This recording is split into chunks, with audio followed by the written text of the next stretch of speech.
এক ছিল ছোট্ট একটা গ্রাম। সেই গ্রামের বাজারে পাশাপাশি থাকত দুই বন্ধু, আলু আর পেঁয়াজ। আলু ছিল শান্ত স্বভাবের, সবজির ঝুড়িতে চুপচাপ পড়ে থাকত। আর পেঁয়াজ ছিল একটু দুষ্টু, সবার সাথে কথা বলতে ভালোবাসত।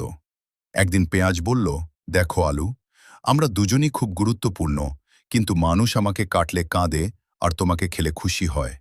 আলু হেসে বলল, তাই তো, কিন্তু আমরা একসাথে থাকলে মানুষ আরও বেশি খুশি হয়। পেঁয়াজ একটু অবাক হয়ে বলল, কিভাবে? আলু উত্তর দিল, ভাবো তো, আলু দম, পেঁয়াজি বা আলু পেঁয়াজ ভাজি, সব খাবারেই আমরা একসাথে থাকি, তখন স্বাদটা আরও বেড়ে যায়।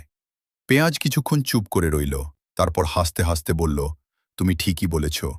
একা একা থাকলে যতটা ভালো লাগে, একসাথে থাকলে তার থেকেও বেশি ভালো লাগে। সেদিন থেকে আলু আর পেঁয়াজ বুঝে গেল, নিজেদের নিয়ে গর্ব করার থেকে একসাথে কাজ করা অনেক বেশি গুরুত্বপূর্ণ। তারা ঠিক করল, যেখানেই যাবে একসাথে থাকবে আর মানুষের খাবারকে আরও সুস্বাদু করে তুলবে। তারপর থেকে গ্রামের মানুষ যখনই রান্না করত, আলু আর পেঁয়াজ একসাথে থাকত। আর সবাই বলতো, এই দুই বন্ধুর জুটি না থাকলে খাবারের মজা অর্ধেক হয়ে যায়। এইভাবেই আলু আর পেঁয়াজের বন্ধুত্ব পুরো গ্রামের কাছে উদাহরণ হয়ে উঠল।